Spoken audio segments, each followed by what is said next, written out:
Type है, तो उतना डिटेल पे नहीं जाते हुए फिलहाल हम लोग जानते हैं मेन मैकेनिकल वेंटिलेटर के ऊपर। तो मेन मैकेनिकल वेंटिलेटर क्या होता है, सरफेस पे बैठाया गया एक पंखा होता है, मुख्य पंखा, जिसमें से पूरा माइंस का वेंटिलेशन होता है। ठीक है, तो बोला गया है कि कहीं पर भी अगर मेन मैकेनिकल वेंटिलेटर बैठाते हैं तो जहाँ भी बैठा रहे हैं, मान लीजिए ये रिटर्न रास्ता था, इसका एयर डक्ट निकाल के इस जगह पे आप मेन मैकेनिकल वेंटिलेटर बैठा रहे हैं। ठीक है, तो इसके आसपास 10 मीटर की दूरी पर, ठीक है, इसके आसपास 10 मीटर की दूरी पर कोई भी एंट्रेंस नहीं होना चाहिए, ना कोई इनटेक होना चाहिए, ना कोई रिटर्न रास्ता होना चाहिए, कोई भी शाफ्ट, कोई भी इंक्लाइन नहीं होना चाहिए। यानी जहां भी पंखा बैठाया गया उसके 10 मीटर के आसपास कोई भी इनटेक, रिटर्न, शाफ्ट, ये सब कुछ नहीं होना चाहिए। शाफ्ट है, इंक्लाइन है, सब कुछ नहीं होना चाहिए, ध्यान रखिएगा। 10 मीटर की दूरी पे एमएमबी के आसपास कोई भी नहीं होना चाहिए। लेकिन एक छूट दिया गया है, अगर बोला गया है कि 24 अक्टूबर 1957 से पहले ये पंखा बैठाया गया है, तो उस कंडीशन में उसमें छूट दिया गया है, उसमें एजम्पशंस दिया गया है। ठीक है, उसमें अगर 10 मीटर से कम दूरी पे है तो चलेगा।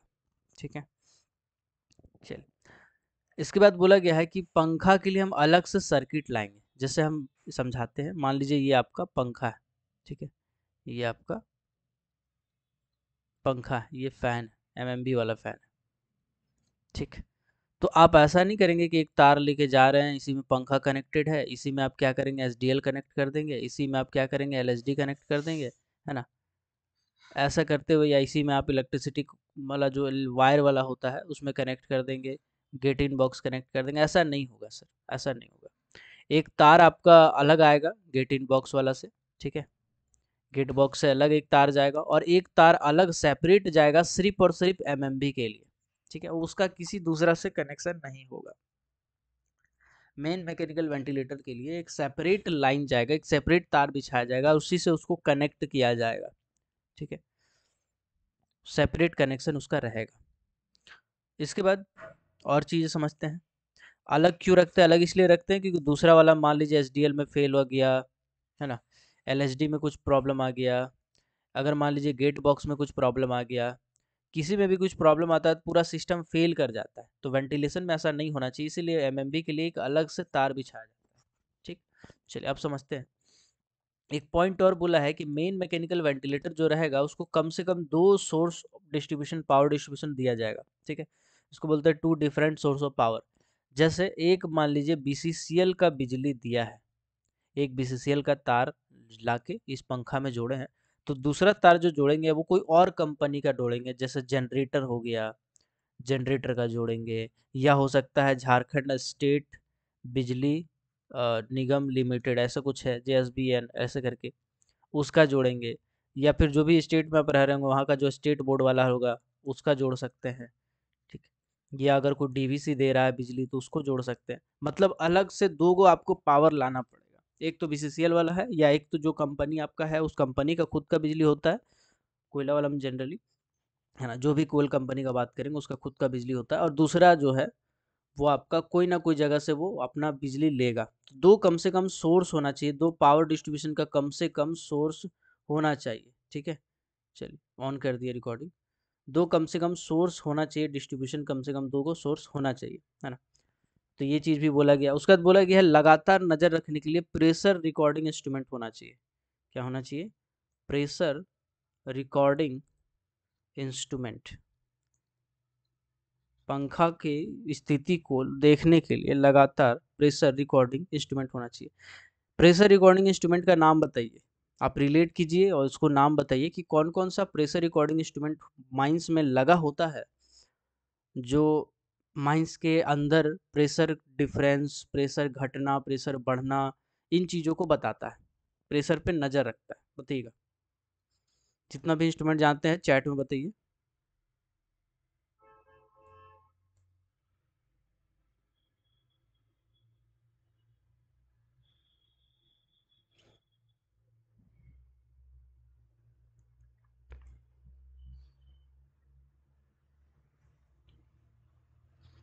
वाटर गेज, वेलोमीटर, वेलोमीटर नहीं है, वेलोमीटर एयर का स्पीड बताता है, न कि प्रेशर बताता है। बिल्कुल बिल्कुल, बैरोमीटर है, ठीक है, पाइटेट ट्यूब है, बिल्कुल, वाटर गेज है, बिल्कुल, ठीक है। चलिए, 3 ठो इंस्ट्रूमेंट बेसिकली होता है, अरे यार कट कर दिए, चलो कोई नहीं। 3 इंस्ट्रूमेंट बेसिकली होता है, कौन-कौन सा होता है? 3 ठो इंस्ट्रूमेंट बेसिकली इस्तेमाल किया जाता है, कौन-कौन सा इस्तेमाल किया जाता है? एक बार हम फटाक से देख लेते हैं। बताए थे आपको, फिर भी बताते हैं। सबसे पहले है वाटर गेज। वाटर गेज का ही दूसरा नाम मैनोमीटर है, ठीक है? वाटर गेज कहिए, मैनोमीटर कहिए, बात बराबर है। अब इसी में इसका अलग-अलग टाइप्स आ जाता है। मैनोमीटर जो होता है, एक आपका सिंपल वाला, एक होता है आपका इंक्लाइंड मैनोमीटर, एक होता है आपका पोर्टेबल मैनोमीटर, तो ये सब उसी का टाइप है, वाटर गेज में ही आ जाएगा, ठीक है? दूसरा जो इंस्ट्रूमेंट का इस्तेमाल करते हैं वो होता है बैरोमीटर, ठीक है? दूसरा होता है बैरोमीटर। बैरोमीटर में भी जनरली 2 टाइप का माइंस में इस्तेमाल करते हैं। एक आता है एनीरॉइड बैरोमीटर और एक आता है आपका जो 14 बैरोमीटर, जो माइंस का ऑफिस में लगा के रखा जाता है, ठीक है? तो ये दोनों का दोनों माइंस का स्थिति को देखने के लिए, प्रेशर को, डिफरेंस को, घटने बढ़ने, ये सब चीज़ को देखने के लिए जनरली इस्तेमाल किया जाता है। और तीसरा होता है पाइटेट ट्यूब। पाइटेट ट्यूब के बारे में आपको बताए थे, ठीक है? चलिए, तो ये 3 का इस्तेमाल जनरली किया जाता है प्रेशर को देखने के लिए, ठीक है? जिसमें से वाटर गेज और बैरोमीटर का इस्तेमाल ज़्यादातर किया जाता है, ठीक है? चलिए, तो इसी तरह बोला गया है कि माइंस के प्रेशर पे लगातार नज़र रखने के लिए, कंटिन्यूअसली नज़र रखने के लिए प्रेशर रिकॉर्डिंग इंस्ट्रूमेंट लगाया जाता है। प्रेशर रिकॉर्डिंग इंस्ट्रूमेंट देखा जाता है। इसके बाद एक कोर्स टर्म है, एमएमवी जो रहेगा वो आपका रिवर्सिबल नेचर का रहेगा, रिवर्सिबल नेचर का रहेगा। इसी के चलते एक्सियल फ्लो फैन को एक्सियल फ्लो फैन को हम एमएमवी की तरह इस्तेमाल करते हैं। सेंट्रीफ्यूगल फैन में रिवर्सिबल में थोड़ा सा प्रॉब्लम आता है, जिसके चलते ज़्यादातर माइंस एक्सियल फ्लो फैन का इस्तेमाल करता है। एक्सियल फ्लो फैन आपको हम थोड़ा देर पहले फोटो दिखाए थे, एक एक्सिस पे ही पूरा का पूरा हवा बहेगा, इधर से आया इधर से निकल जाएगा। जबकि सेंट्रीफ्यूगल फैन में बताएं कि रास्ता हवा आने का अलग है और जाने का अलग है, 90 डिग्री के बीच एंगल बना लेता है दोनों के बीच में, आने जाने का रास्ता के बीच में। लेकिन एक्सेल फ्लो फैन में एक ही एक्सिस पे फ्लो करता है। तो एक्सेल फ्लो फैन ज़्यादातर माइंस में एमएमवी की तरह, यानी मेन मैकेनिकल वेंटिलेटर की तरह इस्तेमाल करता है, क्योंकि ये रिवर्सिबल नेचर का होता है। एक माइंस का दुर्घटना बताना चाहेंगे। एक माइंस था जिसका इनटेक रास्ता में लकड़ी रखा हुआ था, लकड़ी का मतलब सिल्ली रखा हुआ था, जिसको आप स्लीपर कह सकते हैं, ठीक है? और वही रास्ता फिर जाके रिटर्न रास्ता से मिल जाता है। तो किसी पहले होता था कि मात्र 2 रास्ता रहता था, एक में पूरा रास्ता में ही पंखा लगा देते थे और दूसरा जो था वो आपका इनटेक रास्ता की तरह इस्तेमाल होता था, ठीक है? एक टाइम था। माइंस का नाम अगर याद होगा तो बताइएगा। तो एक ऐसा हुआ कि जो इनटेक रास्ता है, इसमें जो लकड़ी रखा हुआ है, इसमें आग लग गया। जैसे इसमें आग लगा, अब आदमी चाह रहा था क्रॉस करने, लेकिन आदमी तो यहाँ पे खड़ा है, ना इधर जा पा रहा है, ना यहाँ से बाहर निकल पा रहा है। तो आदमी अंदर ही रह गया और तड़प तड़प के मर गया, ठीक है? लगभग 40 आदमी के आसपास का देहांत हुआ था, मरा था। लेकिन उसको व्रॉस्ट माइनिंग डिजास्टर कहते हैं, WROST, worst mining disaster in India. ऐसा क्यों कहते हैं? क्योंकि देखो यार, जब जिस जगह पे आग लगा था उसके कुछ दूरी पे सब आदमी खड़ा था, ठीक है? उसके जस्ट कुछ दूरी पे सब आदमी खड़ा था और आदमी लोग आवाज लगा रहा था, अंदर में जो आदमी था सब आवाज लगा रहा था, बचाओ बचाओ। आवाज बाहर तक जा रहा था, लेकिन बाहर का कोई भी आदमी अंदर आ नहीं पा रहा था, क्योंकि आग को काबू नहीं कर पा रहा था और दूसरा रास्ता था नहीं। उसके बाद से बहुत सारा प्रोविजन को बदल गया, कि आई थिंक शायद 1966 या 65 में हुआ था, जिसके बाद बहुत सारा प्रोविजन को ऐड कर दिया गया था, ठीक है? उसमें बोला गया कि सबसे पहले तो पंखा का रिवर्सिबल नेचर होना चाहिए। अगर पंखा रिवर्सिबल नेचर का होता तो इनटेक रास्ता में आग लगता तो ये पंखा का हवा से बाहर निकल जाता, आदमी को खतरा नहीं होता, आदमी तड़प तड़प के सूंघ के गैस, सीओ गैस और ये सबसे नहीं मरता। पहला तो ये नियम है। दूसरा नियम हो गया स्केप रूट का, ESCAPEROUT, स्केप रूट। ये क्या चीज होता है समझते हैं। स्केप रूट का क्वेश्चन अगर आपसे पूछेगा, चलिए आपको देखते हैं। पहला है इनटेक में, दूसरा है रिटर्न में, तीसरा है डाउनकास्ट शाफ्ट में और चौथा है अपकास्ट शाफ्ट। बताइएगा स्केप रूट इनमें से कहाँ बनाया जाएगा? इनटेक रास्ता में बनाया जाएगा, रिटर्न रास्ता में बनाया जाएगा, डाउन कास्ट शाफ्ट में बनाया जाएगा या अप कास्ट शाफ्ट में बनाया जाएगा। अपना तुक्का मार सकते हैं आप जय माता दी करके, लेकिन एक को कम से कम बताना पड़ेगा। एस्केप रूट इनमें से किस रास्ते में बनाया जाएगा या प्रीफर किया जाएगा, किस रास्ते में प्रीफर किया जाएगा बनाना, बताइएगा।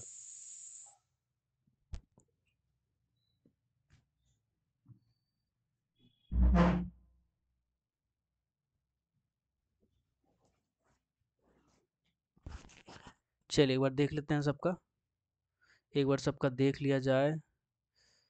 देखते हैं rest rest intake return return कह रहे हैं सब, रिटर्न कह रहे हैं, रिटर्न कह रहे हैं, रिटर्न बिल्कुल बिल्कुल सही, बिल्कुल आप लोग अच्छे से पढ़े हुए चैप्टर हैं, है ना। अच्छा है आप लोग का दिमाग, खाली एग्जाम के टाइम हैंग हो जाता है, बाकी सही है आपका। चलो देखो, एस्केप रूट जो होता है ना, उसका प्रोविजन 1966 में आया, उससे पहले उसका प्रोविजन नहीं था। एस्केप रूट क्या होता है सर, समझते हैं। ये रहा आपका इनटेक रास्ता जिसमें से आप अंदर जा रहे हैं। इसके बाद बहुत सारा डिस्ट्रिक्ट, ठीक है, बहुत सारा डिस्ट्रिक्ट। तो और सभी डिस्ट्रिक्ट को आप क्या करेंगे, एक रिटर्न रास्ता से कनेक्ट कर देंगे। रिटर्न रास्ता ही रहता है बट एक कनेक्ट कर देंगे, इसको कहेंगे escape route. Escape route, escape route क्या होता है सर, एस्केप रूट एक ऐसा रास्ता होता है जो लगातार समानांतर ढाल का होता है, और उसका जमीन जो है वो उबड़ खाबड़ ना रह के एकदम समतल रहता है, और लगातार चढ़ाई रहता है, ठीक है। और ये शॉर्टेस्ट डिस्टेंस रहता है माइन से बाहर निकलने के लिए, क्या रहता है, शॉर्टेस्ट डिस्टेंस रहता है। इसमें लाइटिंग का व्यवस्था बहुत तगड़ा रहता है, मतलब अगर आपके पास छोटा वाला बत्ती है तो आप बत्ती को फेंक दीजिए साइड में, है ना, टोपी तो खैर पहनना ही पड़ेगा, बत्ती को फेंक दीजिए, जो भी भारी सामान है सब फेंक दीजिए, अगर कुछ सामान औजार लेके जा रहे हैं सब फेंक दीजिए, एस्केप रूट में चलिए और एस्केप रूट में भागिए। अगर आप इस एस्केप रूट में भागते हैं तो आपको लाइट का जरूरत नहीं पड़ेगा अलग से, क्योंकि लाइट ऑलरेडी पूरी तरह से लगा हुआ रहता है, ठीक है, एस्केप रूट। इसके बाद ये शॉर्टेस्ट डिस्टेंस होता है, इसमें उबड़ खाबड़ रास्ता नहीं रहता है, तो आपका गिरने का चांसेस नहीं होता, आप आराम से इसे भागिएगा। भागने के बाद सरफेस में एक तो गेट लगा रहता है अंदर से, आप अंदर से खोलिएगा और बाहर निकल जाइएगा। एस्केप रूट इसी को होता है, बोला जाता है। माइंस में कभी भी कोई भी इमरजेंसी हो गया, आग लग गया, गैस निकल रहा है, इनंडेशन का खतरा, इन सभी रास्ते में, सभी कंडीशन में एस्केप रूट का आप इस्तेमाल कर सकते हैं। फिर यहाँ पे एक टर्म आया है एयर लॉक, ठीक है। एयर लॉक के बारे में खैर पढ़ाएंगे, वॉल्यूम 2 तो समझाएंगे अच्छे से, लेकिन फिलहाल अभी हम आपको आइडिया दे देते हैं। देखिए एयर लॉक जनरली दो टाइप का पहले इस्तेमाल होता था, एक होता था सिंगल डेक वाला और दूसरा होता था मल्टी डेक वाला। इसको डेक को ना सिंपल भाषा में डोर समझिए आप, डोर, डोर, सिंगल डोर वाला, मल्टी डोर वाला। समझते हैं क्या होता है, देखिए मान लीजिए शाफ्ट है, ठीक है, शाफ्ट से जब केज ऊपर नीचे जाना जाना कर रहा है, तो उस कंडीशन में ही हमको खाली ज़रूरत है उस रास्ता का। उसके बाद क्या करते हैं, हम उसको पैक करके रख सकते हैं। तो एयर लॉक अगर हम बना देंगे, ठीक है, एक दरवाज़ा जैसा रहेगा, तो जैसे ही ये शाफ्ट ऊपर जाना चाहेगा ये दरवाज़ा खुल जाएगा और उसके बाद वो बाहर जा सकता है, ठीक है। सिंगल वाला में क्या होता है, बहुत ज़्यादा हवा लीक कर जाता है, इसीलिए डबल वाला बनाते हैं। डबल वाला डेक में क्या होता है, केज जो है वो अभी जाना चाहेगा तो केज यहाँ से थोड़ा ऊपर गया, ऊपर जा गया तो यहाँ पे तो पहला डोर खुला, दूसरा बंद रहा, फिर दूसरा डोर खुला, तीसरा बंद, पहला बंद रहा। इसको ऐसे समझिए, सिनेमा हॉल जैसे पीवीआर हो गया, आईनॉक्स हो गया, ये सब जितना भी सिनेमा हॉल है, अगर आप कभी गए होंगे तो जब कभी बाहर से अंदर घुसते हैं तो दो गो डोर रहता है।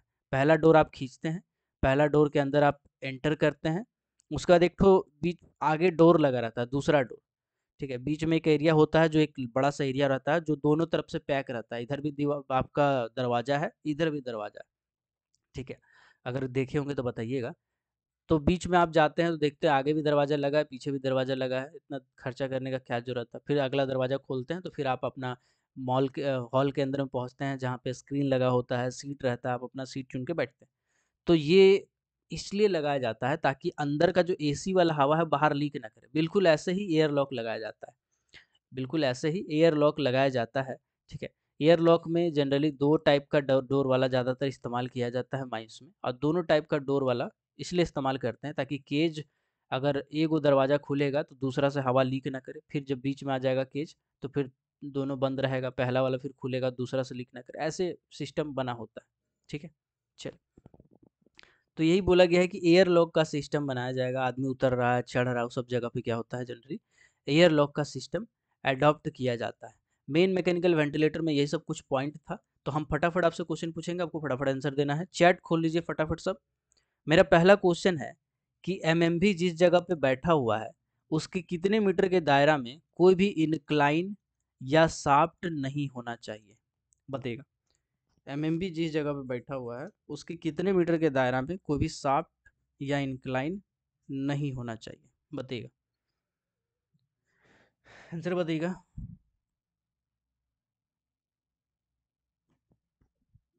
10 मीटर कह रहे हैं जी, बिल्कुल बिल्कुल बिल्कुल 10 मीटर है इमरजेंसी वाला रास्ता, ठीक है 10 मीटर। 10 मीटर के दायरे में कभी भी शाफ्ट या इंक्लाइन नहीं बैठाया जाएगा। मेरा अगला सवाल है, कितना तारीख से पहले अगर 10 मीटर से कम में बैठा हो, कम दूरी पे बैठा लगाया गया हो एमएमबी, तो हमको कोई आपत्ति नहीं है। तारीख बताइएगा सर। चलिए तारीख बताइएगा, मेमोरी देख रहे हैं आपका, पूरा बता देंगे तो बढ़िया रहेगा। 24 अक्टूबर है, चलो 24 अक्टूबर 1957, 24 अक्टूबर 1957 आपका सही आंसर। अगर आप ये टाइप करें तो आपका सही आंसर है 24 अक्टूबर 1957 जी बिल्कुल। मेरा क्वेश्चन है कि अगर एमएमबी बैठाया गया है तो उसके लिए हम अलग से तार खींच के लाइन देंगे, या डबल मतलब एक ही तार है जिसमें सब कुछ कनेक्ट करेंगे, तो अभी से इसका आंसर हो जाएगा सिंगल तार वाला। टाइप करने में भी दिक्कत हो जाएगा आपको, सिंगल तार वाला में हम देंगे। ठीक है। चलिए अगला क्वेश्चन है मेरा, एमएमबी जो होता है उसमें अलग अलग सोर्स से कितना पॉइंट देते हैं, यानी कि कितना डिस्ट्रीब्यूशन पॉइंट होता है उसका, कितना सोर्स देते हैं हम लोग, कितना सोर्स से बिजली देते हैं। एमएमबी है जिसमें कितना सोर्स से बिजली देंगे, अलग अलग सोर्स से।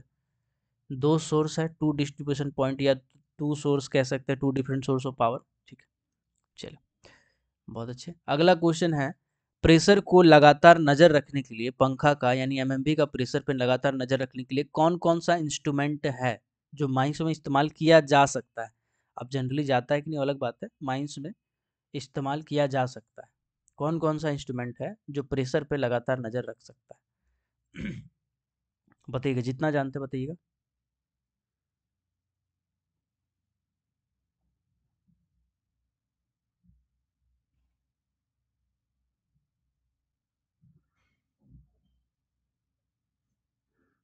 चलिए एक बार देख लेते हैं आंसर। बैरोमीटर, पाइटेट ट्यूब बता रहा है, वाटर गेज बता रहा है, बैरोमीटर पाइटेट ट्यूब, मैनोमीटर, हाँ बैरोमीटर मैनोमीटर वाटर गेज, ठीक है ठीक है ठीक है ठीक है। चलिए सबको लगभग पता है, चलो बहुत अच्छी बात है।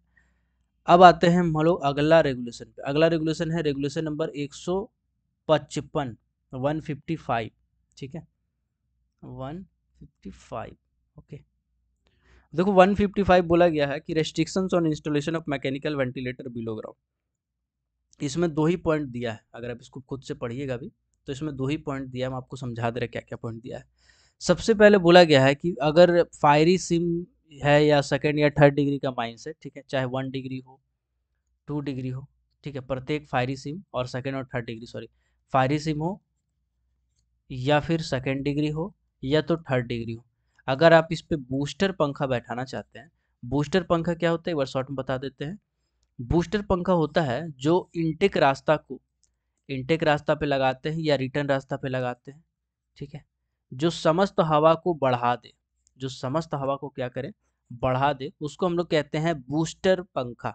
हालांकि इसमें बहुत सारा टर्म आता है, एक पॉइंट आता है न्यूट्रल लाइन, है ना, ऐसा ऐसा करके कुछ कुछ टर्म आएगा, वो सब समझाएंगे कभी बाद में जब वो सब पढ़ाएंगे तो डिटेल में। फिलहाल फिलहाल जानिए, एक अगर इनटेक रास्ता है या रिटर्न रास्ता है, ठीक है, उसके समस्त हवा को अगर बढ़ा दे उसी को कहते हैं बूस्टर पंखा, ठीक है। तो बूस्टर पंखा अगर हम कहाँ लगा रहे हैं, 2 डिग्री में लगा रहे हैं, 3 डिग्री में लगा रहे हैं या फायरी सिम में लगा रहे हैं, तो उस कंडीशन में हमको कुछ कुछ प्रिकॉशन लेना पड़ेगा।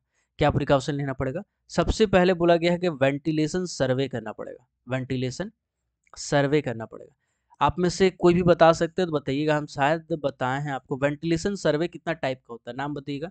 वेंटिलेशन सर्वे कितना टाइप का होता है?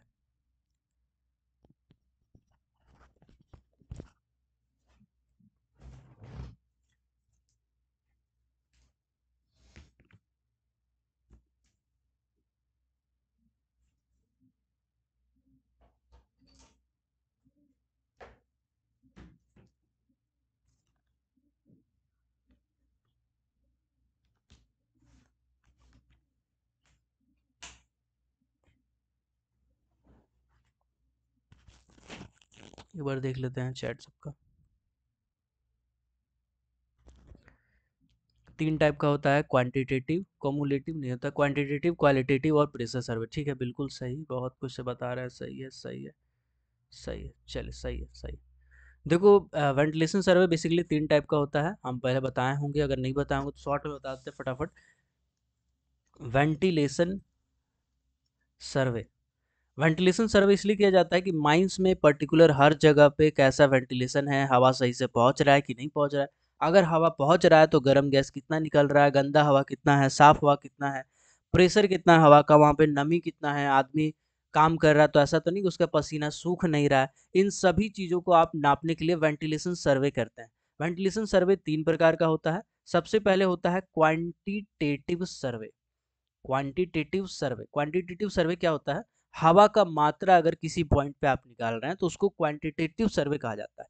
जैसे हवा का मात्रा लास्ट वेंटिलेशन कनेक्शन में कितना है, कोई गैलरी गया है इनटेक रास्ता उस जगह पे कितना है, कोई वेंटिलेशन डिस्ट्रिक्ट का मेन इनटेक रास्ता है वहां पे कितना है, रिटर्न रास्ता में कितना है। ये सभी चीजों को जब आप हवा का मात्रा नापते हैं, ठीक है, हवा का मात्रा पर्टिकुलर हर पॉइंट पे नापते हैं, इसको कहते हैं क्वांटिटेटिव सर्वे। दूसरा होता है क्वालिटेटिव सर्वे, क्वालिटी वाला सर्वे। ठीक है, तो क्वालिटी वाला सर्वे में देखते हैं कि कौन कौन सा गैस कितना मात्रा में प्रेजेंट है, सीओ गैस कितना मात्रा में है, CH4 कितना मात्रा में, H2 कितना मात्रा में है, ठीक है, CO2 कितना मात्रा में निकल रहा है, ऑक्सीजन का क्या डिफिशियंसी है, कितना कमी है, नहीं है, ऑक्सीजन सही है, नहीं है। ठीक है, इस ये सब चीज़ आप जब आप नापते हैं, ठीक है, इसके साथ ही साथ ह्यूमिडिटी नापते हैं आप, है ना, कितना गर्मी है, नहीं है, कूलिंग पावर नापते हैं, ये सब का सब आपका क्वालिटेटिव सर्वे में आता है, क्वालिटेटिव सर्वे में आता है। और तीसरा होता है आपका प्रेशर सर्वे। तीसरा क्या होता है? प्रेशर सर्वे। प्रेशर सर्वे में आप पर्टिकुलर हर पॉइंट पे नापते हैं कि यहाँ पे प्रेशर कितना है, हवा का दबाव कितना है, हवा का दबाव नापने के लिए आप यूज करते हैं। ठीक है, तो ये तीनों वेंटिलेशन सर्वे का टाइप है जो आगे आप कभी ना कभी पढ़ेंगे ही, बट हम शॉर्ट में आपको बता दिया, आपका काम आराम से चल जाएगा। 155 रेगुलेशन नंबर पे वही बोला गया है कि सेकेंड डिग्री है, थर्ड डिग्री है या फायरी सिम है, अगर हमको बूस्टर पंखा बैठाना है तो कुछ ना कुछ नियम लागू होते हैं। क्या नियम है? सबसे पहले बोला गया है कि वेंटिलेशन सर्वे करना पड़ेगा, उसके बाद उसमें अगर संतुष्ट होता है तभी आप पंखा बैठा सकते हैं। ठीक है, बूस्टर पंखा के लिए वेंटिलेशन सर्वे करना पड़ता है। ठीक, जिसके बाद बोला गया है कि बैठाने से पहले कम से कम 7 दिन पहले आपको RI से परमिशन मांगना पड़ेगा। ठीक है, रीजनल इंस्पेक्टर साहब से आपको 7 दिन पहले परमिशन लेना पड़ेगा कि आप जिस जगह पे पर्टिकुलर जगह पे वेंटिलेशन सर्वे किए हैं, इस जगह पे हवा कम है या ज़्यादा है, तो आप उस जगह पे बूस्टर पंखा बैठाना चाहते हैं। ठीक है, तो पंखा बैठाने का मतलब क्या है? पंखा बैठाने का मतलब है एक जगह से अगर दूसरा जगह शिफ्ट भी कर रहे हैं तो उसको भी आप नया पंखा बैठाने में ही मानेंगे, और ये सब सभी नियम का आप प्रयोग करेंगे। ठीक है, तो यही कुछ पॉइंट दिया हुआ है, बचपना वाला पॉइंट दिया है, 2 पॉइंट इसमें है, वैसे बाकी कुछ है नहीं, कॉन्सेप्ट है इसमें। ठीक है, तो इसको हम लोग स्किप करते हैं, आगे बढ़ते हैं। इसमें 2 ही पॉइंट है, याद रखिएगा। 7 दिन पहले RI को फ़ोन करेंगे, मतलब इन्फॉर्म करेंगे जब हमको बैठाना होता है बूस्टर पंखा, और वेंटिलेशन सर्वे किया जाता है। चलिए, यात्री पंखा बैठाना और ठीक करना, यानी installation and maintenance of mechanical ventilator. Mechanical ventilator को बैठाना और ठीक करना, इससे रिलेटेड क्या क्या प्रिकॉशन है, प्रोविजन है, इसको समझते हैं। देखो, इसमें बहुत सारा चीज़ जो दिया है ना वो कॉन्सेप्चुअल दिया हुआ है। ठीक है, लेकिन इसमें हम कुछ कुछ चीज़ आपको समझाना चाहेंगे। एक टर्म है अर्थ पिट, एक टर्म है अर्थिंग, एक टर्म है ओपन स्पार्किंग, एक है इलेक्ट्रोस्टैटिक चार्ज। इन चारों टर्म को आप समझिएगा। ठीक, मान लीजिए एक ऐसा मशीन है जो मशीन 650 वोल्ट पे चल रहा है। 650 वोल्ट पे चलता है जी, बिल्कुल चलता है। SDL वगैरह है जो वो 650 वोल्ट तक में आता है कैपेसिटी, 550 से शुरू होता है। तो 650 वोल्ट का अगर कुछ चल रहा है, आप अगर गलती से उसको टच कर दीजिएगा तो बड़ा दिक्कत हो जाएगा, क्योंकि वेव आपका जनरली 2 टाइप का होता है। एक वेव होता है कुछ ऐसा, इधर को प्लस इधर को माइनस कहिए, और एक वेव होता है कुछ ऐसा। ठीक है, ऐसा वेव कब निकलता है, ऐसा वेव कब निकलता है, समझते हैं। ऐसा वेव में है कि आप किसी चीज को टच किए, आपको करंट मारा, लेकिन आपको छोड़ दिया, मतलब फटाक से टच किया और आप हाथ हटा लिए, आपको छोड़ दिया, समझे? तो इसमें आपको झटका तो लगा, लेकिन आपका जान बच गया, हल्का सा हाथ लाल हो गया। अगर कम वोल्ट का है, जैसे घर का जो बिजली होता है, अगर आपका न्यूट्रल डाला हुआ है मेन स्विच से, तो आपको कोई समस्या नहीं है। अगर आप कभी टच भी करते हैं तो हल्का सा करंट लगता है, हाथ लाल हो जाता है, फिर आप 2 दिन सबको बताते हैं देखो हमको करंट मारा। दूसरा जो वेव है, ये वेव बड़ा डेंजरस होता है सर। इस वेव में क्या है, अगर आप टच किए ना, आपको करंट मारा, तो फिर हो सकता है कि आप नहीं, मतलब कोई भी आदमी पकड़ लीजिए कि कोई भी आदमी टच किया, और अगर इसमें ज़्यादा वोल्टेज सप्लाई हो रहा है, जैसे 650 वोल्ट है, 550 वोल्ट है, 1100 वोल्ट है, ठीक है, ऐसा अगर वोल्टेज का इस्तेमाल हो रहा है, तो हो सकता है वो आदमी बताने लायक नहीं रहेगा। ठीक है, हो सकता है वो आदमी बताने लायक नहीं रहेगा। ऐसा क्यों? क्योंकि इस वोल्टेज में जो वेव बन रहा है ना, इस वेव में ऐसा पावर है कि वो झटका नहीं देता है, वो छोड़ता नहीं है, वो पॉजिटिव नेगेटिव नहीं होता है, बल्कि एक बार आदमी पकड़ ले तो उसको पकड़ा रह जाता है। ऐसा कंडीशन में हमको एक अलग से तार लगाना बहुत ज़रूरी होता है, जिसको हम लोग कहते हैं अर्थिंग वायर। जिसको क्या कहते हैं? अर्थिंग वायर कहते हैं। और हर मशीनरी से हम अर्थिंग वायर लगाते हैं, या तो मशीनरी से लगाएँगे या उसका स्विच से लगाएँगे, और उस अर्थिंग वायर को हमको ज़मीन में गाड़ना पड़ता है। ज़मीन में क्या है? माइंस के अंदर जो इनटेक रास्ता है उसके ज़मीन में नहीं, बिल्कुल नहीं। सरफेस के ज़मीन में हमको गाड़ना पड़ता है, ठीक है? उस सरफेस का ज़मीन में हमको तो अगर तार को गाड़ना है, तो उसी के लिए हमको कुछ ढाँचा बनाना पड़ता है, ठीक है? समझते हैं इसको। जनरली नियम क्या है कि अगर बड़ा-बड़ा कुछ मशीनरी इस्तेमाल कर रहे हैं, जैसे एलएचडी इस्तेमाल कर रहे हैं, एसडीएल इस्तेमाल कर रहे हैं, या गेट विंड बॉक्स का इस्तेमाल कर रहे हैं, जिस पे ज़्यादा आप बिजली डालते हैं, ठीक है? कुछ बड़ा-बड़ा चीज़ का इस्तेमाल कर रहे हैं, तो आपको एक अर्थ पीट बनाना पड़ेगा। अर्थ पीट क्या होता है? जैसे पानी का सैरा होता है ना, पानी का सैरा, बिल्कुल वैसे ही आप ऐसे करके एक सैरा बनाते हैं ज़मीन में, बड़ा-सा सैरा, जिसमें सारा रॉड गाढ़ा रहता है। ठीक है, आप चाहें तो सिंगल-सिंगल भी बना सकते हैं, लेकिन उसका साइज़ भी छोटा हो जाएगा। ठीक है, ऐसा सहरा बनाते हैं जिसका साइज़ होता है 2.7 मीटर, और इधर भी होता है 2.7 मीटर, मतलब स्क्वायर में होता है, ऑब्वियस सी बात है। ठीक है, एक बड़ा सा सहरा जैसा बनाते हैं, और उसको फिर लास्ट में ढक देते हैं, वो अलग बात है। और इसमें क्या करते हैं, एक कॉपर का रॉड गाड़ देते हैं, एक कॉपर का रॉड गाड़ देते हैं, और ये जो तार लाए थे ना एसडीएल से, एलएचडी से, जो या गेट इन बॉक्स से, उस तार को इसमें बांध देते हैं, अंदर जाके पूरा मोल्डिंग कर देते हैं। मोल्डिंग मतलब बांध देते हैं अच्छे से, ठीक है? अब क्या होगा सर, अब अगर एसडीएल में कोई आदमी छूता है और गलती से करंट आ जाए, बिजली आ जाए, तो गेट इन बॉक्स अगर कनेक्टेड है या उसमें बिजली आ जाए, तो उस आदमी को अगर टच करेगा तो झटका तो मारेगा, झटका तो मारेगा, लेकिन जान नहीं जाएगा, क्योंकि वो जो ज़मीन पकड़ा हुआ है, अर्थिंग के चलते वो जो करंट है वो डायरेक्टली इस पे आ जाता है, ठीक है? और इस अर्थिंग में या अर्थपीट अगर आप बनाते हैं, तो अर्थपीट में क्या होता है, अर्थपीट में आपको नमक मिलाना पड़ता है। आप अगर देखिएगा तो आपको हंसी आएगा, बोरा का बोरा नमक फाड़ फाड़ के इसमें घुसा दे, जमीन में उछलेगा, तो आपको लगेगा बोरा का बोरा नमक फाड़ फाड़ के जमीन में फेंक रहा है, सहरा के अंदर फेंक रहा है, क्या करेगा? और 4 गो आदमी फावड़ा लेके कूद जाएगा इसमें, खुदाई करेगा। जैसे गोवा में डब्लू खोजने के लिए गया था ना, कैसे खुदाई करे, तो बिल्कुल ऐसे ही 4 गो आदमी निकल के खुदाई करेगा, और पूरा जो नमक है, नमक को मिलाएगा। नमक भी ऐसा टाटा वाला नमक नहीं रहता है, बोरा में आता है नमक, 50 किलो वाला बोरा में आता है, उसको फाड़ता है और डाल देता है पूरा, और डाल के पूरा अच्छे से मिला देता है।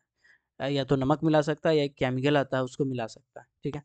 इससे क्या होगा, इससे मिट्टी हमेशा गीला रहेगा, हमको कोशिश ये करना है कि मिट्टी गीला रहे, लेकिन गीला रखने के लिए हम पानी का इस्तेमाल नहीं करेंगे, ठीक है? गीला रखने के लिए हम लोग नमक का इस्तेमाल करते हैं, हाँ।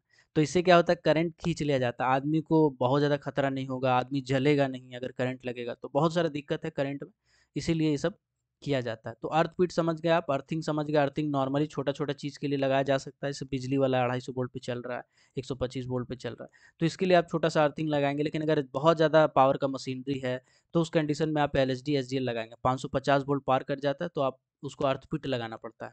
ओपन स्पार्किंग मतलब खुला-खुला तार है, उसमें से स्पार्क निकल रहा है, शॉर्ट सर्किट हो रहा है, ये सभी ओपन स्पार्किंग के कैटेगरी में आते हैं, ठीक है? इलेक्ट्रोस्टैटिक क्या होता है, अगर पंखा रखा हुआ है एक जगह पे, पंखा चल रहा है, चल रहा है, चल रहा है, और उस पे अगर चार्ज डेवलप हो जाता है उसके डस्ट के कारण, उसके सराउंडिंग के कारण, वो डस्ट बार-बार घूम रहा है, घूम रहा है, घूम रहा है, इसके चलते, तो उसको इलेक्ट्रोस्टैटिक चार्ज कहते हैं। इन सभी कंडीशन में अगर अर्थिंग करके रखा जाए या अर्थपीट बना के रखा जाए तो बेस्ट होगा, ठीक है? जो लगातार क्लास देख रहे हैं अभी, बने रहिएगा, ठीक है? आपको थोड़ा सा हमको समय दीजिएगा, 1 सेकंड।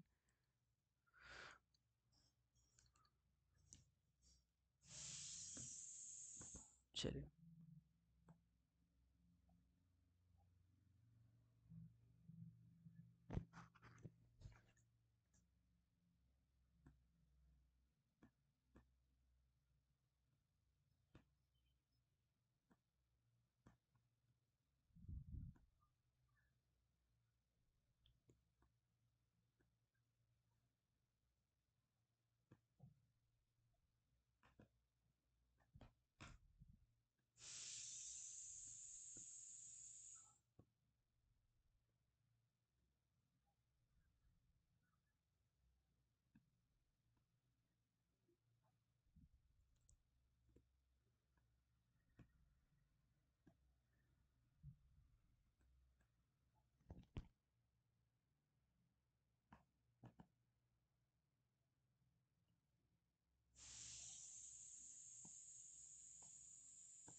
चलिए अब मेरा आवाज़ आ जाएगा, डोंट वरी।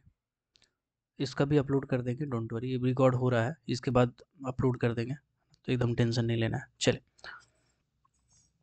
ठीक है।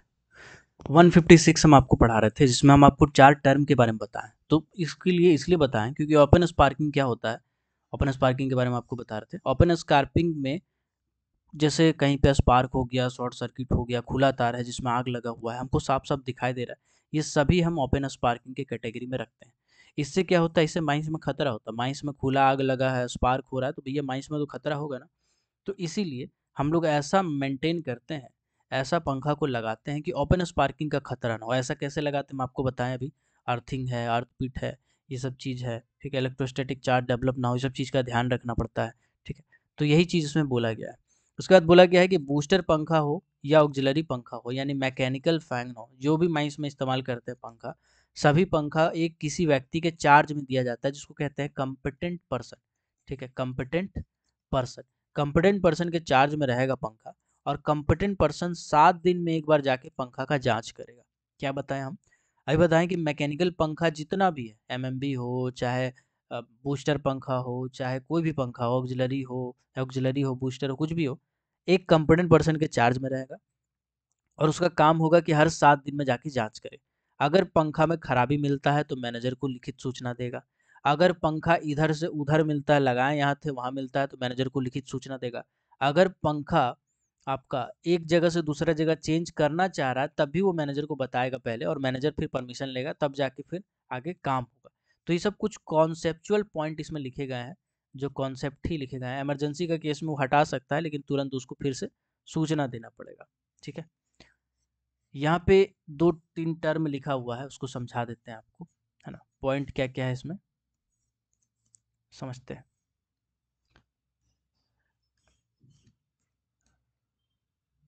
इसमें एक पॉइंट है जो पूछा जा सकता है, एक सेकंड। ठीक है, समझते हैं इसका पॉइंट क्या है, इसको पूछा क्या जा सकता है। अगर आपका माइनस 1 डिग्री का है या फिर नॉन फायरी।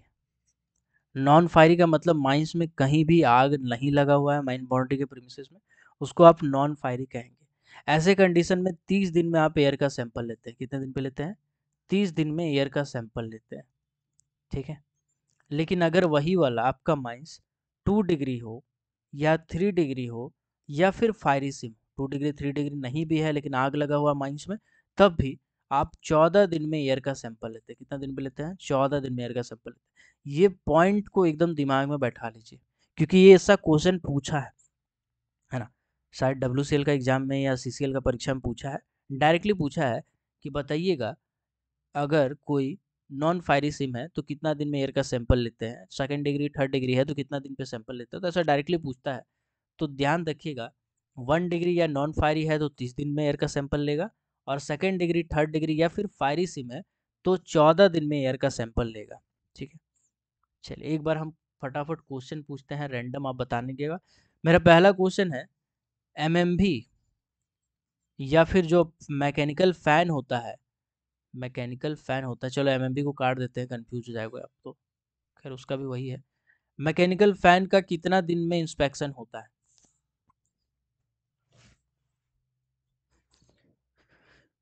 मैकेनिकल फैन का इंस्पेक्शन एक कंपटेंट पर्सन के द्वारा कितना दिन पे किया जाता है?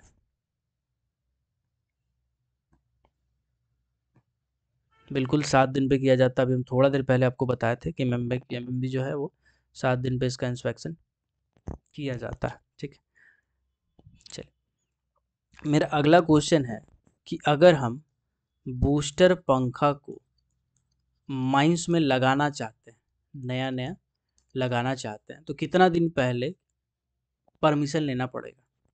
इससे पहले का रेगुलेशन बताए थे हम, कितना दिन पहले परमिशन लेना पड़ेगा? 7 दिन पहले परमिशन लेना पड़ेगा। किससे लेना पड़ेगा ये भी बता दीजिए अगर जान रहे तो। किससे लेना पड़ेगा परमिशन? RI साहब से, रीजनल इंस्पेक्टर से परमिशन लेना पड़ेगा, बिल्कुल सही। मेरा अगला क्वेश्चन है, अगर आपका माइंस, एक सेकेंड, हाँ, अगर आपका माइंस 1 डिग्री या नॉन फायरी है, अगर आपका माइंस 1 डिग्री या फिर नॉन फायरी है तो एयर का सैंपल कितना दिन पे लेंगे? एयर का सैंपल कितना दिन पे लेंगे?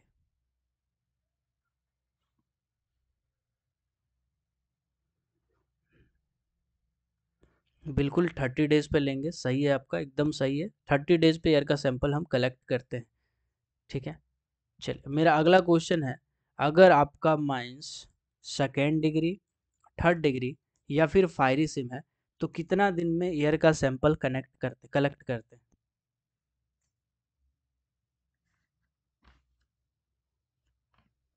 बताइएगा कितना दिन में एयर का सैंपल कलेक्ट करते हैं?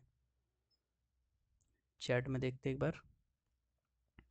14 दिन का बता रहे हैं जी, बिल्कुल बिल्कुल बिल्कुल 14 दिन है, एयर का सैंपल हम लोग 14 दिन में कलेक्ट करते हैं। ठीक है, चलिए ये रेगुलेशन का जितना भी पॉइंट आपको अच्छे से याद हो गया, समझ गए क्या कह रहा है ये।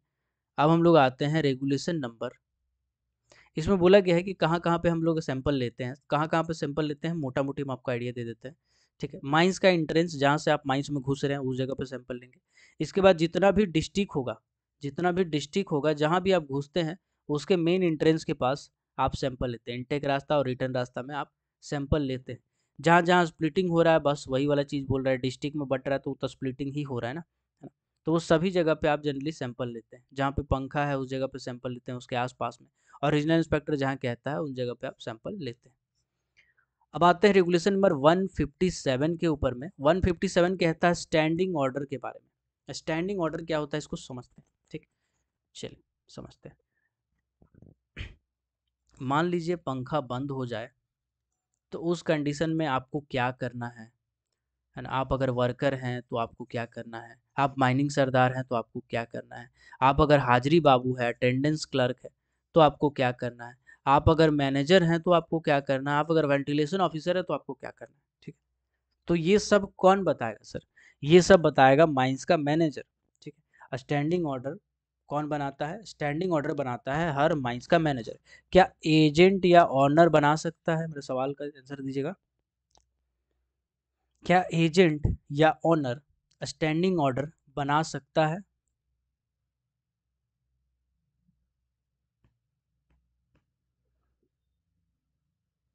थोड़ा सा तुक्का मारिए। नहीं बना सकता है, नहीं बना सकता है। रेगुलेशन नंबर 157 को अगर आप पढ़िएगा तो उसमें क्लियरली मेंशन किया हुआ है, माइंस का मैनेजर, उस माइंस का मैनेजर बनाता है स्टैंडिंग ऑर्डर। ठीक है। स्टैंडिंग ऑर्डर होता है क्या, हम आपको समझा रहे थे। मान लीजिए पंखा बंद हो जाएगा तो क्या करेगा? तो देखो यहाँ पे ना एक स्टैंडिंग ऑर्डर बना हुआ है। ठीक है, स्टैंडिंग ऑर्डर बना के मैनेजर बनाता है, मैनेजर साहब बनाते हैं कि अगर मान लीजिए पंखा बंद हो जाता है तो 1 मिनट में क्या करना है। पंखा बंद हो गया, 1 घंटा से ऊपर हो गया प्लस, तब क्या करना है।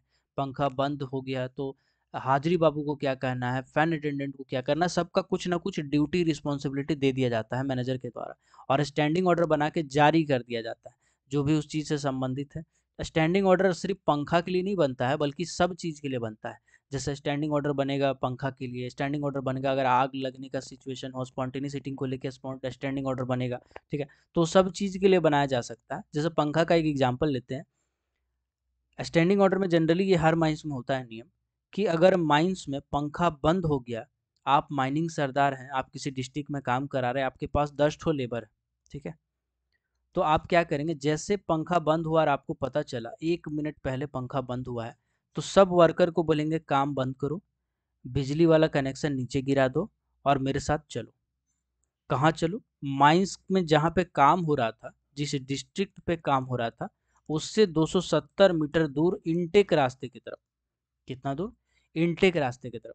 अब 1 मिनट हो गया था, आप वहां से चल दिए और जाके 270 मीटर दूर बैठे।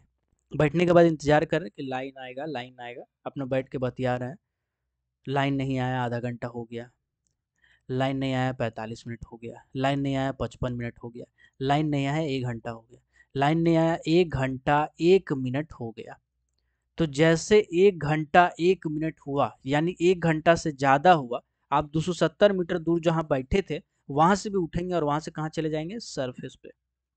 सब वर्कर को लेके सरफेस पे चले जाएंगे। यानी माइंस में कभी भी अगर लाइन कट जाता है, इलेक्ट्रिसिटी कनेक्शन कट हो जाता है, तो आपको 1 घंटा के अंदर सरफेस पे आना होता है। अगर लाइन कटा है तो तुरंत आपको पता चला 270 मीटर दूर इनटेक रास्ता में, और 1 घंटा हो गया तो आपको सरफेस पे आना है। ठीक है, लाइन कटने के बाद कुछ कुछ ड्यूटी होता है, जैसे फैन अटेंडेंट है। ठीक है, फैन अटेंडेंट देखेगा पंखा बंद हो गया, तुरंत तत्कालीन सूचना देगा। किसको देगा तत्कालीन सूचना? हाजिरी बाबू को, अटेंडेंस क्लर्क को। अटेंडेंस क्लर्क क्या करेगा? तुरंत फ़ोन घुमाएगा, अंदर में टेलीफोन रहता है, टेलीफोन घुमाएगा और किसको सूचना देगा? जो भी वहाँ पे मौजूद है। अगर मैनेजर मौजूद है तो मैनेजर को, असिस्टेंट मैनेजर मौजूद है तो असिस्टेंट मैनेजर को, शिफ्ट इंचार्ज मौजूद है तो शिफ्ट इंचार्ज को, ओवरमैन मौजूद है तो ओवरमैन को। इसको सूचना देगा फ़ोन करके कि लाइन कट गया है, तभी तो ओवरमैन को पता चलेगा। और जब भी वो सूचना देगा तो ये नहीं बोलेगा 10 मिनट पहले लाइन कटा है, 5 मिनट पहले लाइन कटा है, नहीं, बताएगा टाइमिंग कि 10 बज के 4 मिनट में लाइन कटा है। जब 10 बज के 4 मिनट रात को लाइन कटा है, तो अब यही वाला टाइम आगे सर्कुलेट होगा। ऐसा नहीं कि मैनेजर साहब को बोला 10 मिनट पहले लाइन कटा, मैनेजर असिस्टेंट मैनेजर को बताया 10 मिनट पहले, ऐसा बोलते बोलते 50 मिनट बीत जाएगा। नहीं, टाइम बताएगा कि 10 बज के 4 मिनट में लाइन कटा है। मैनेजर को पता चलेगा, मैनेजर असिस्टेंट मैनेजर को बोलेगा 10 बज के 4 मिनट में लाइन कटा है। अब टाइम जो भी हो आगे, 10 बज के 4 मिनट में कटा है, 10 बज के 4 मिनट में कटा है, ऐसे करके पूरा डिटेल में बताएगा माइंस का आदमी। फिर उसके बाद सेफ्टी लेगा, जो हम आपको बताएं, माइनिंग सरदार रहेगा तो आगे बढ़ेगा। ठीक है, उसके बाद पंखा को चालू करेगा। पंखा चालू करने के बाद वेंटिलेशन को सब चेक कर लेगा, उसके बाद ही माइंस में अंदर आगे जाएगा। तो ये सब क्या है? ये सब बेसिकली एक स्टैंडिंग ऑर्डर है जो मैनेजर साहब बनाता है हर माइंस में। ठीक है, मैनेजर साहब स्टैंडिंग ऑर्डर बनाता है। स्टैंडिंग ऑर्डर बनाने के बाद उसको कॉमन भाषा में, जो भाषा वहाँ का आदमी पढ़ सकता है, उस भाषा में ठीक ठाक समझ सकता है, उस भाषा में लागू किया जाता है। जैसा ऐसा नहीं कि खाली इंग्लिश में लागू करेगा। अगर वहाँ का आदमी हिंदी जानता है तो हिंदी में लागू करेगा, अगर वहाँ का आदमी तमिल जानता है तमिल में लागू करेगा, गुजराती जानता है गुजराती में लागू करेगा। ठीक है, बाकी उसको सबको समझा दिया जाएगा, उसके बाद ऐसा जारी किया जाता है। ठीक है, जो भी सुपरवाइजरी स्टाफ उसको समझा दिया जाता है ना। चलिए आगे बढ़ते हैं। आगे बढ़ा दें 158 तक, जैसा बोलिएगा आप लोग।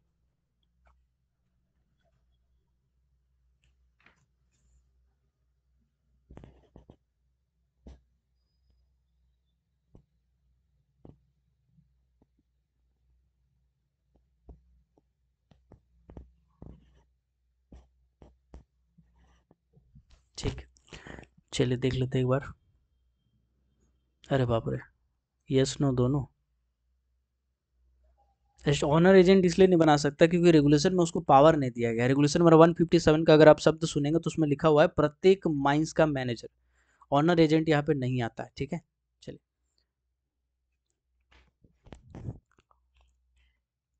यस नो मिला जुला है। चलो एगो एगो कर लेते हैं, एगो हल्का सा कर लेते हैं स्टैंडिंग ऑर्डर के बाद। 158 को ज़्यादा नहीं है, दो चार पॉइंट है खाली समझने वाला, समझते हैं। 158 जो रेगुलेशन है उसमें कहा गया है split and Airways, splits and Airways. अब एयरवेज और स्प्लिट क्या होता है समझते हैं। मान लीजिए ऐसा है कि ये इनटेक रास्ता है, इनटेक रास्ता, हवा तो आ रहा था लेकिन इधर एक डिस्ट्रिक्ट था जहाँ पे हवा बट गया, तो इसको आप क्या कहेंगे, इसको कहेंगे स्प्लिट, ठीक है। स्प्लिट होने के बाद फिर इधर भी हवा आ रहा है, तो अब ये हवा जो आ रहा है इसको कहेंगे एयरवेज, ठीक है, हवा का रास्ता। एयरवेज यानी हवा का रास्ता है। तो ये आगे बढ़ रहा है, इसको जनरली आप कहते जाएंगे। फिर आगे जाके ये स्प्लिट हो जाएगा, एक वेंटिलेशन डिस्ट्रिक्ट में चला जाएगा हवा, फिर आगे जाके एक अलग वेंटिलेशन डिस्ट्रिक्ट में चला जाएगा। यही है स्प्लिटिंग और एयरवेज। स्प्लिटिंग का मतलब होता है हवा को अलग अलग भागों में बांट देना, अलग अलग ब्रांचेज में डिवाइड कर देना, इसी को कहा जाता है स्प्लिट, जिसको हम लोग कहते हैं हवा शाखा, ठीक है। तो नियम ये है कि जितना भी एयर स्प्लिट है, जहाँ जहाँ हवा बटा है, हर जगह पे शुद्ध हवा जाएगा और सूखा हवा जाएगा, इस चीज को हम ध्यान रखेंगे। शुद्ध और सूखा का क्या मतलब है? सूखा का मतलब है जिसमें ह्यूमिडिटी ज़्यादा ना हो, जिसमें मॉइस्चर ज़्यादा ना हो। अगर ह्यूमिडिटी या मॉइस्चर ज़्यादा रहेगा तो क्या होगा? अगर ह्यूमिडिटी ज़्यादा है तो हम आपको बताए थे गर्मी लगता है, पसीना निकलता है, पसीना सूखता नहीं है, ठीक है, तो उसको ह्यूमिडिटी ज़्यादा नहीं होना चाहिए। मॉइस्चर मतलब मॉइस्चर यानी कि वाटर वेपर का परसेंटेज वो ह्यूमिडिटी में ही आ जाएगा, तो ये सब ज़्यादा नहीं होना चाहिए। शुद्ध हवा होना चाहिए, सूखा हवा होना चाहिए, ताकि आदमी का जो शरीर है वो अच्छा से सूख पाए। अगर पसीना है तो अच्छे से सूख पाए, उसको कंफर्टेबल लगे, इसीलिए शुद्ध सूखी हवा कहा जाता है। तो जहाँ भी हवा जा रहा हो, अगर ये वेंटिलेशन डिस्ट्रिक्ट में जा रहा हो, ये वेंटिलेशन डिस्ट्रिक्ट में जा रहा हो, या लास्ट कनेक्शन का वेंटिलेशन डिस्ट्रिक्ट में जा रहा हो, सब जगह पे हवा शुद्ध सूखा हो, इस चीज का ध्यान रखा जाता है, ठीक है।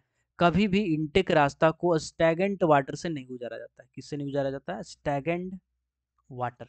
स्टैगेंट वाटर का मतलब होता है ठहरा हुआ पानी। अगर इनटेक रास्ता ठहरा हुआ पानी से गुजरेगा तो बहुत टाइप का गैसेस है जो मिल सकता है। सबसे पहले तो पोचा गैस मिल सकता है, क्योंकि पोचा गैस क्या होता है, लकड़ी, कुछ जीव जंतु है, ये सब पानी में सड़ गल गया है, उसके कारण ये बनता है। इसके साथ ही साथ कार्बन डाइऑक्साइड है, ब्लैक डैम्प है, ये सब भी पानी में मिलता है। तो ये सब गैसेस जो है वो फेस में आ सकता है, जहाँ पे आदमी काम कर रहा है वहाँ पे आ सकता है। इसीलिए कभी भी स्टैगेंट वाटर से इनटेक रास्ता को नहीं गुजारा जाता है। स्टैगेंट वाटर से रिटर्न रास्ता को गुजारा जा सकता है, लेकिन इनटेक रास्ता, चाहे वो मेन इनटेक रास्ता हो, चाहे कोई पर्टिकुलर वेंटिलेशन डिस्ट्रिक्ट का इनटेक रास्ता हो, आप स्टैगेंट वाटर से नहीं गुजार सकते, ठीक है। स्टैगनेंट वाटर को अलग रखा जाता है। इसके बाद बोला गया है कि हर वेंटिलेशन डिस्ट्रिक्ट के लिए, ठीक है, हर वेंटिलेशन डिस्ट्रिक्ट के लिए कम से कम 2 इनटेक रास्ता और एक रिटर्न रास्ता होना चाहिए। कम से कम 2 इनटेक रास्ता, ठीक है, एक इनटेक रास्ता ये हो गया और एक इनटेक रास्ता ये हो गया, तो 2 इनटेक रास्ता कम से कम और एक रिटर्न रास्ता होना चाहिए हर वेंटिलेशन डिस्ट्रिक्ट के लिए, ठीक है। जितना भी वेंटिलेशन डिस्ट्रिक्ट होगा, हर वेंटिलेशन डिस्ट्रिक्ट के लिए कम से कम 2 इनटेक रास्ता और एक रिटर्न रास्ता होना चाहिए, ठीक। देन एक पॉइंट इसमें आएगा आपका वेंटिलेशन डोर से संबंधित। वेंटिलेशन डोर क्या होता है? मान लीजिए ये आपका इनटेक रास्ता है, ठीक, ये मान लीजिए आपका रिटर्न रास्ता है ना। इसके बीच में क्या है सर? ये बैरियर है। बैरियर को आप काट सकते हैं, मैनेजर साहब जो है वो बैरियर को कभी भी कटवा सकता है, उसके बीच में रास्ता बना सकता है, जनरली कुछ पॉइंट होता है तो। जैसे सबसे पहले बोला गया है कि वेंटिलेशन के लिए अगर ज़रूरत पड़े तो कोई भी मैनेजर कोई भी पिलर को काट छाट कर सकता है। रेगुलेशन नंबर 111 में जो पिलर का साइज आप पढ़े थे, उस पिलर से छेड़छाड़ कर सकता है अगर मैनेजर को वेंटिलेशन सुधारने के लिए ऐसा ज़रूरी लगे तो, ठीक है। दूसरा है ड्रेनेज। मतलब पानी को पास करने के लिए, पानी को इधर से उधर करने के लिए अगर मैनेजर साहब को ज़रूरी लगे तो कोई भी पिलर को काट-छाँट कर सकता है, उसमें गैलरी बना सकता है। ठीक है ना? वेंटिलेशन के लिए कर सकता है, ड्रेनेज के लिए कर सकता है और हॉलेज के लिए कर सकता है। अगर मैनेजर को ज़रूरी लगे तो हॉलेज के लिए भी ऐसा कभी भी कोई गैलरी में काट-छाँट कर सकता है। मतलब इस गैलरी को इस गैलरी से मिला देगा, ठीक है? कहीं से भी मिला देगा, ऐसा कर सकता है। ठीक है? तो जब कभी कोई भी गैलरी को मिलाया जाता है, अगर इनटेक रास्ता है, 1 सेकंड, अगर ये आपका इनटेक रास्ता था, है ना? ये आपका रिटर्न रास्ता था, तो इसके बीच में कुछ ना कुछ पुलर था, लेकिन आप क्या किए, आपको कुछ ज़रूरत पड़ा और आप एक ठो यहाँ पे गैलरी बना के मैच कर दिए, मिला दिए, ठीक है ना? गैलरी बना के आप क्या किए, आप मिला लिए। तो अब क्या करना होगा, अब अगर इस रास्ता का काम ख़त्म हो गया, हॉलेज के लिए आपने मिलाए थे, अब हॉलेज का काम ख़त्म हो गया, तो आप क्या कर सकते हैं, इसको सील कर सकते हैं। लेकिन हॉलेज का काम ख़त्म नहीं हुआ है, मान लीजिए हॉलेज को छोड़ के दूसरा काम के लिए, जैसे मान लीजिए वेंटिलेशन के लिए कर बनाया है या आदमी को आने जाने के लिए बनाया है इनटेक रास्ता से रिटर्न रास्ता में, तो आप वेंटिलेशन डोर लगाएंगे। और वेंटिलेशन डोर कभी भी एक सिंगल डोर नहीं होगा, बल्कि दो का कॉम्बिनेशन में होगा। जैसे सिनेमा हॉल वाला एग्जाम्पल आपको दिए थे एयरलॉक में, कि एक तरफ से आप अंदर आते हैं तो एक दरवाज़ा खोल के आते हैं, तो फिर एक दूसरा दरवाज़ा आगे वाला बंद रहता है, फिर आगे जाकर दूसरा दरवाज़ा खोलते हैं, उसके बाद आप जाते हैं। इससे एयर लीक नहीं होता है, हवा का रिसर्कुलेशन नहीं होता है। इसीलिए वेंटिलेशन डोर हमेशा 2 ठो लगाया जाता है, ठीक है? 2 वेंटिलेशन डोर हमेशा लगाया जाता है। आप 3 जो पढ़े होंगे वो सिफ़ारिश होगा, आपको सिफ़ारिश याद नहीं रखना है, जो नियम है वो याद रखना है। नियम 2 है, तो आप 2 डोर ही लगाएँगे, ठीक है? चलिए, अगर ज़रूरत नहीं है तो फिर हम इसको दरवाज़ा को निकालेंगे और इसको सील कर देंगे, यहाँ पे स्टॉपिंग बना देंगे। स्टॉपिंग भी 3 टाइप का होता है, तो कोई भी स्टॉपिंग हम यहाँ पे बना देंगे। जनरली प्रिपरेटरी का इस्तेमाल हम लोग करते हैं, ठीक है? चलिए, तो आज के लिए इतना ही रखते हैं। अब ज़्यादा रखेंगे तो उल्टी कर देगा सब, और इसको बार बार रिकैप करते रहिएगा, रिकैप करते रहिएगा, ठीक है ना? रेगुलेशन में है पॉइंट, सब पढ़ते रहिएगा। चलिए, मिलते हैं अगले क्लास में, ठीक है? 2 ही आपको टिक करना है। हम आपको बताएँ कि 3 जो आप पढ़े हैं, आप सिफ़ारिश पढ़े हैं। अगर 3 कहीं पे पढ़े हैं तो ब्रैकेट में देखिएगा लिखा होगा सिफ़ारिश। ये कमेटी का सिफ़ारिश, वो कमेटी का सिफ़ारिश। लेकिन रेगुलेशन में 2 लिखा है तो आपको 2 ही मानना पड़ेगा। पेज नंबर 168 रेगुलेशन अगर आप पढ़ रहे होंगे तो रेगुलेशन नंबर 158 में लिखा हुआ है।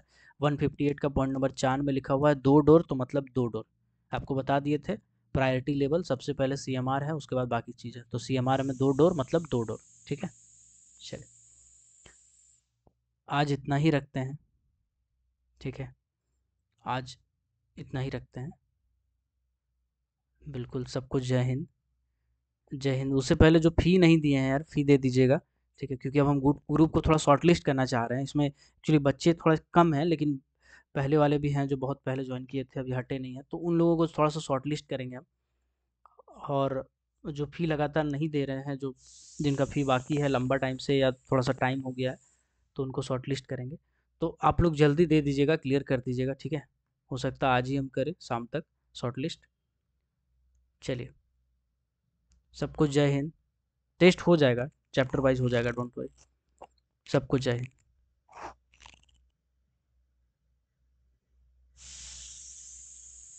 सबको जय हिंद। चलिए, जो ऑनलाइन देख रहा है वो फ़ी दे दीजिएगा, ऐसा नहीं है कि आपको नहीं देना है, दे दीजिएगा, क्योंकि अभी हम शॉर्ट लिस्ट करेंगे। हो सकता है आज मैं ग्रुप से सबको रिमूव करूँ, तो कर दीजिएगा पेमेंट। चलिए, ठीक।